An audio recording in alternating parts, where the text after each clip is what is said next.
Hi കൂട്ടുകാരെ, നമ്മളിന്ന് കോട്ടയത്തൊരു കല്യാണത്തിന് പോവുകയാണ്.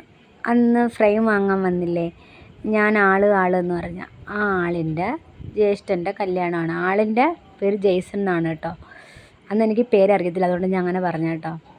അപ്പോൾ നമ്മൾ അവിടുത്തെ ആ കുഞ്ഞില്ലേ അന്ന് ഫോട്ടോ ഫ്രെയിം ചെയ്ത്, ആ കുഞ്ഞിന് ഒരു ഗിഫ്റ്റ് ബോക്സ് പറഞ്ഞിരുന്നു.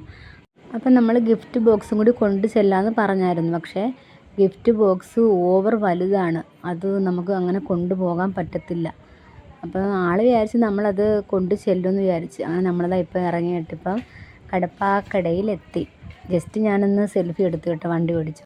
അപ്പോൾ നമ്മുടെ ഇൻസ്റ്റാഗ്രാമിൽ താമസിക്കുന്ന ഫ്രണ്ടാണ് ജെയ്സൺ വളരെ എക്സ്ട്രാ ഡീസൻ്റാണ് കേട്ടോ. എക്സ്ട്രാ ഡീസൻ്റായിട്ടുള്ളവരെ ഞാൻ ഫ്രണ്ട്ഷിപ്പ് ലിസ്റ്റിൽ വെക്കത്തുള്ളൂ. അപ്പോൾ സാധാരണ അങ്ങനെ നല്ല തിക്ക് ഫ്രണ്ട്സ് ആണെങ്കിൽ പോലും അങ്ങനെയൊന്നും ഇത്ര ദൂരമൊന്നും പോകാറില്ല. പക്ഷേ ആൾ പറഞ്ഞു വന്നില്ല എന്നുണ്ടെങ്കിൽ അവിടെ ബീഫ് വിളമ്പില്ല എന്ന് പറഞ്ഞു ഫുഡിൻ്റെ കൂടെ. അപ്പോൾ പിന്നെ ഞാൻ വിചാരിച്ച് അങ്ങനെയാണ് ഞാൻ പോകാമെന്ന് വിചാരിച്ചത്. അപ്പോൾ നമ്മൾ അച്ചടി ഭാഷയുടെ നാടായ കോട്ടയത്ത് എത്തിയേക്കുവാണ്. അപ്പോൾ ഒരു ഓട്ടോ ചേട്ടൻ അവിടെ വന്ന് നമ്മളെടുത്ത് വന്ന് എങ്ങോട്ടാണ് പോകേണ്ടതെന്ന് ചോദിച്ചു. അപ്പോൾ ജെയ്സൺ എന്തോ പള്ളീൻ്റെ പേര് പറഞ്ഞു. ഞാനിവിടെ മുല്ലപ്പൂവൊക്കെ ഇങ്ങനെ വെച്ച് ഇങ്ങനെ ചുന്ദരിയായിട്ടുണ്ടോയെന്ന് അറിയത്തില്ല, നിങ്ങൾ പറയണം. ഇന്നലെ നമ്മളെ തിരുവാതിരയുടെ വെച്ച മുല്ലപ്പൂവാണ് കേട്ടോ, അല്ല മുല്ലപ്പൂ വെക്കാറൊന്നും. കുതിരക്കകത്ത് പാഞ്ഞു വന്നാണ് പോകുന്നത്. പേടിയാവുന്നു പതുക്കെ പോവാൻ. അവിടുന്ന് ഇങ്ങനെ ആ ഇറക്കം ഇങ്ങനെ ഞാൻ വിചാരിച്ച് വീണ് പോകുന്നു. ആ സിനിമ ഷൂട്ടിങ് ഞാൻ ഒരു ഫിലിമിൽ അഭിനയിക്കുന്നത്. അപ്പൊ അതിലൊരു നമ്മുടെ ഒരു ഫ്രണ്ടിന്റെ ചേട്ടന്റെ കല്യാണം. നമ്മള് കൊല്ലം. ഏതോ പള്ളിയുടെ പേര് പറഞ്ഞ് പുള്ളിക്കാരന് മനസ്സിലായില്ലെന്ന് തോന്നുന്നു. 2 പോലീസുകാരും അവിടെ നിൽക്കുന്നു. പോലീസുകാർക്ക് എന്താ വീട്ടിൽ കാര്യം. അപ്പം നമ്മൾ പള്ളിയിലെത്തി. ആദ്യം നമുക്ക് വഴി തെറ്റിയിരുന്നു. അവിടെ ആളുകൾ വരുന്നതേ ഉള്ളൂ കേട്ടോ. 12:30 ഫങ്ഷൻ എന്ന് പറഞ്ഞാൽ ക്രിസ്ത്യൻ മാരേജാണ്. ഞാൻ ലൈഫിൽ ഫസ്റ്റാണ് ഒരു ക്രിസ്ത്യൻ മാരേജിന് ഞാൻ പങ്കെടുക്കുന്നത്. റിസപ്ഷന് പോയിട്ടുണ്ട്, പക്ഷേ മോർണിംഗ് പോയിട്ടില്ല, ഫസ്റ്റാണ്. സത്യം പറഞ്ഞാൽ എനിക്കൊന്നും മനസ്സിലായില്ല ഇവിടെ എന്താ നടക്കുന്നതെന്ന്.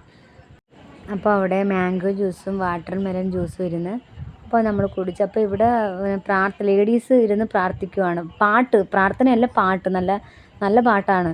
അവിടെ ചെക്കനും പെണ്ണും അവിടെ ഇരിപ്പുണ്ടെന്ന് തോന്നുന്നു. ചെക്കനും പെണ്ണും ആണോ അത്? അതെ, ചെക്കനും പെണ്ണുമാണ് അവിടെ ഇരിപ്പുണ്ട്. ഒരു അച്ഛനുണ്ട്, 2 അച്ഛന്മാരുണ്ട്, എന്തൊക്കെയോ പറയുന്നു അവിടെ ഇരുന്ന്. നമ്മൾ ഏകദേശം 10:30 ആയപ്പോൾ ഇവിടെ എത്തി. അപ്പം 12:30 ഇവിടെ നിന്ന് ഇനി വേറൊരു പള്ളിയിലോട്ട് അവിടെ വെച്ചാണ് ഫംഗ്ഷൻ എന്ന് ജെയ്സൺ പറഞ്ഞു. എന്താ കാര്യം എന്ന് എനിക്കറിയത്തില്ല. അപ്പോൾ ഇവിടെ ഇങ്ങനെ പ്രാർത്ഥന ഇങ്ങനെ നടന്നുകൊണ്ടിരിക്കുകയാണ്. അതിനിടയ്ക്കിടയ്ക്ക് പള്ളിയിൽ അച്ഛൻ കോമഡിയൊക്കെ പറയുന്നുണ്ട്. ഹസ്ബൻഡും വൈഫും പരസ്പരം സ്നേഹത്തോടെ ജീവിക്കേണ്ട കാര്യങ്ങളും പിന്നെ വളരെ നല്ല നല്ല കാര്യങ്ങൾ തന്നെയാണ് അവിടെ പറയുന്നത്. ശ്രദ്ധിച്ച് കേട്ടാൽ നമുക്കത് മനസ്സിലാക്കേണ്ട കാര്യങ്ങൾ തന്നെയാണ് പറയുന്നത്. അപ്പം നമ്മളങ്ങനെ പ്രാർത്ഥനയൊക്കെ കേട്ടുകൊണ്ടിരുന്ന സമയത്ത് അവിടെ ഒരു കൊച്ചു കുരുട്ട് വന്നു കേട്ടോ. അവനിങ്ങനെ ഇങ്ങനെ നമ്മളെ തന്നെ നോക്കിക്കൊണ്ടിരിക്കുക. എന്നിട്ട് ഞാൻ വീഡിയോ എടുക്കുന്നതെന്ന് കാണുമ്പോഴത്തേക്കും അങ്ങ് മാറിക്കളയും. കുറേ നേരം കൊണ്ട്, അത് വീഡിയോയിൽ അങ്ങനെ ഒത്തിരി എടുത്തില്ല, കുറേ നേരം കൊണ്ട് ഒളിച്ചിട്ട് നോക്കും, കസേരയുടെ ഹോളിൽ കൂടി ഇങ്ങനെ നോക്കും. ഞാൻ വീഡിയോ എടുക്കുന്നതാണ് പതുക്കനെ അങ്ങ് മാറിക്കളയും. ഇത് കുറേ നേരം ഇങ്ങനെ കണ്ടിന്യൂസ് ആയിട്ട് ചെയ്തുകൊണ്ടിരുന്നു. പക്ഷേ ഞാൻ വിടത്തില്ല. ഞാൻ അവനെ ഫോക്കസ് ചെയ്ത് തന്നെ ഇരുന്ന് എപ്പം നോക്കുന്ന അപ്പം വീഡിയോ എടുക്കാനായിട്ട്. പിന്നെ പതുക്കെ നമ്മളുമായിട്ട് ഇങ്ങനെ ഇണങ്ങി വന്നു കേട്ടോ. നമ്മൾ ഫ്രണ്ട്സായി കേട്ടോ. ഇതാണ് നമ്മുടെ ഹന്ന മോള്. കുഞ്ഞ് 24-ാം തീയതി ഗൾഫിൽ നിന്ന് വന്നത്. കുഞ്ഞിന് ഗിഫ്റ്റ് ബോക്സ് കൊണ്ടുവരാൻ പറ്റില്ല, അതിനൊരു വിഷമമുണ്ട്. അപ്പം നമ്മൾ വേറൊരു പള്ളിയിലേക്ക് പോവുകയാണ്. അവിടെ വെച്ചിട്ടാണ് ഫംഗ്ഷൻ. അപ്പം നമ്മളിങ്ങനെ നടന്ന് പോവുകയാണ്. ഇതാണ് നമ്മൾ കയറാനുള്ള വണ്ടി. അപ്പം നമ്മൾ കയറി അവിടെ വണ്ടിയിലിരുന്നു. അപ്പോൾ കുറേ പേര് അവിടെ എൻ്റെ കയ്യിലിങ്ങനെ നോക്കി എന്തൊക്കെ പറയുന്നുണ്ട്. അത് അവരുടെ വിചാരം ഞാനിനി കല്യാണത്തിന് വേണ്ടി ഇട്ടുകൊണ്ട് വന്നെന്നായിരിക്കും. അല്ല കേട്ടോ, ഇത് പ്രോഗ്രാമിന് തലേന്നിട്ടയാണ്. അത് പോകത്തില്ല, 2 ദിവസം കഴിഞ്ഞേ പോവുകയുള്ളൂ. അപ്പം നമ്മളിവിടെ വേറൊരു പള്ളിയിൽ നമ്മൾ വന്നേക്കുവാണ്. പേരൊന്നും എനിക്കറിയത്തില്ല. അപ്പം നമ്മൾ അങ്ങോട്ട് പോകണം. നല്ല ഒരു ഭംഗിയുള്ളൊരു പള്ളിയാണിത്. ഇത് താഴേക്കാണ് ഹോള്. അപ്പോൾ ആ താഴേക്കാണ് നമ്മൾ ചെന്നിട്ട് പിന്നെ അവിടെ ചെക്കനും പെണ്ണും വന്നിട്ടുണ്ട്. അപ്പോൾ നല്ല പൊള്ളി സ്ഥലമാണ് കേട്ടോ. എനിക്ക് വീഡിയോ എടുക്കാൻ പറ്റില്ല, എല്ലാവരും അങ്ങോട്ടേക്ക് പോയി. ദാണ്ടെ ഒരു കൊടിമരം. അപ്പം അവിടെ കുറേ സാധനങ്ങളൊക്കെ വെച്ചിട്ടുണ്ട്. അപ്പം ഞാൻ എൻ്റെ ഫേവററ്റ് ആയതുകൊണ്ട് പോപ്കോൺ എടുത്ത് ഇവിടെയാണ് ഫുഡൊക്കെ അറേഞ്ച് ചെയ്തേക്കുന്നത്. നമുക്ക് ഗിഫ്റ്റ് കൊടുക്കാൻ പറ്റിയ അതിവിടെ വെച്ചിട്ടാണെന്ന് അവിടെ അനൗൺസ്മെൻറ്റ് ചെയ്തു. ഞാൻ ഗിഫ്റ്റും കൊണ്ട് ചെല്ലുവാണ്. ഞാൻ പറഞ്ഞു ജെയ്സൻ്റെ ഫ്രണ്ടാണെന്ന് പറഞ്ഞു. ഞാൻ ഗിഫ്റ്റ് കൊടുത്തിട്ട് ഞാനിങ്ങനെ തിരിച്ച് വരാനായിട്ട് പോയതാണ്. പക്ഷേ അവർ സമ്മതിച്ചില്ല. തിരിച്ചെന്നെ വിളിച്ചു. അവരെല്ലാവരും പറഞ്ഞു തിരിച്ച് വന്നേ പറ്റൂ, ഞാൻ വലിയ VIP എന്നാണ് വിചാരിച്ചിട്ടുണ്ടാവും. കർശനമായിട്ട് അവരെല്ലാം പറഞ്ഞ് തിരിച്ച് വന്നേ പറ്റൂ എന്ന് പറഞ്ഞ് അങ്ങനെ ഞാൻ ചെന്ന് നിന്നു. ഒരാഗ്രഹമല്ലേ, അവർക്ക് വിഷമമാണെന്ന് വെച്ചിട്ട് ഞാൻ ഫോട്ടോ എടുക്കാൻ സമ്മതിച്ചു കേട്ടോ.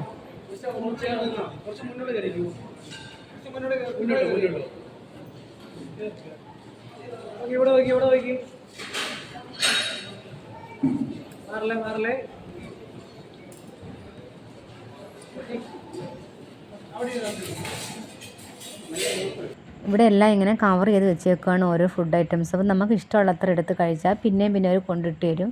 അതിന് ഓപ്പൺ ചെയ്തെടുത്ത് കഴിക്കണം. അപ്പം നെമ്മീൻ കറി ഉണ്ടായിരുന്നു, ഒരു സദ്യക്കുള്ള എല്ലാം ഉണ്ടായിരുന്നു, ബീഫ് ഉലത്തിയത് ഉണ്ടായിരുന്നു.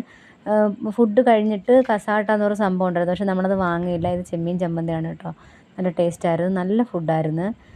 പിന്നെ എനിക്ക് ലൈഫിൽ ഞാൻ ഇങ്ങനത്തെ ഒരു ഇത് എക്സ്പീരിയൻസ് ആദ്യമായിട്ടാണ്. പൈനാപ്പിൾ ജ്യൂസ് എന്ത് കൊടുക്കുന്നു? Pineapple juice. വേറെ എങ്ങോട്ടാ മുല്ലപ്പൂവിനാ നോക്കുന്നത്?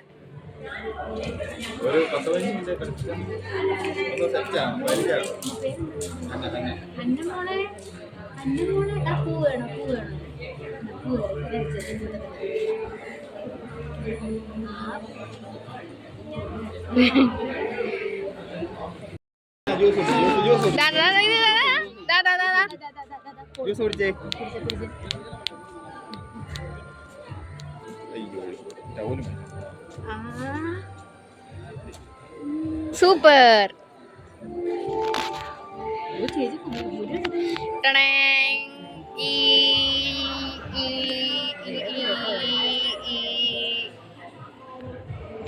അപ്പോൾ കുഞ്ഞിനുള്ള ഗിഫ്റ്റ് ജെയ്സൺ വന്ന് വാങ്ങിക്കോളാമെന്ന് പറഞ്ഞു. കുഞ്ഞ് 8-ാം തീയതി തിരിച്ച് ഗൾഫിലേക്ക് പോകും. നല്ല ക്യൂട്ട് വാവയായിരുന്നു. കൊതി തീർന്നില്ല അവളെ എടുത്തിട്ട്. അപ്പോൾ നമ്മൾ റെയിൽവേ സ്റ്റേഷനിലോട്ട് എത്തി. നമ്മളിനി ടിക്കറ്റ് എടുക്കാൻ ടിക്കറ്റ് കൗണ്ടറിലോട്ട് പോവുകയാണ്. അപ്പം നമുക്ക് ടിക്കറ്റ് എടുക്കാൻ പോവാം. അപ്പോൾ താഴേക്കാണ് ട്രെയിൻ കയറാൻ പോകേണ്ടത്.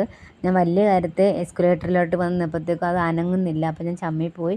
എന്തുവാരും നടന്ന് വന്നു. നമ്മൾ ഇറങ്ങി വന്നപ്പോഴത്തേക്കും തന്നെ ട്രെയിൻ എടുക്കാൻ സമയമായിരുന്നു. ഇവിടെ നമ്മൾ അങ്ങനെ ഓടി വരുമായിരുന്നു. അപ്പോൾ എല്ലാവരും കിടന്ന് ബഹളം വെച്ചു, പെട്ടെന്ന് കയറെന്ന് പറഞ്ഞ്. കയറാനായിട്ട് എത്തിയപ്പോഴത്തേക്കും ട്രെയിൻ മൂവ് ചെയ്യാൻ തുടങ്ങിയിരുന്നു. നന്നായിട്ട് പേടിച്ചു. ഒരു കയ്യിലിങ്ങനെ ഗൗണും പിടിച്ചിട്ട് ഒരു കയ്യിൽ നമ്മൾ കയറുന്ന പിടി ഇങ്ങനെ പിടിച്ചിട്ട് കയറുമല്ലോ. അപ്പോഴത്തേക്കിന് കയറാൻ പറ്റിയില്ല, കാര്യം പേടിച്ചിട്ട്. മോളിപ്പോഴത്തേക്കും കയറി കഴിഞ്ഞു. ഞാൻ പിന്നെ ഇങ്ങനെ ആ പിള്ളേരാണ് ഇരിക്കുന്ന 2 പെൺപിള്ളേരാണ് എന്നെ പിടിച്ചിങ്ങനെ കയറ്റിയത്, അല്ലെങ്കിൽ ഞാൻ വീണ് പോയനെ. അങ്ങനെ നമ്മൾ കൊല്ലത്തെത്തി. ഇപ്പോൾ അതിനൊരു സമാധാനമായിരുന്നു. ആ പേടി പോലും ഇപ്പോഴും മാറിയിട്ടില്ല കേട്ടോ. അപ്പോൾ ഇനി നമ്മൾ നല്ല ക്ഷീണമുണ്ട്, നമുക്ക് കടയിലൊക്കെ പോകണം.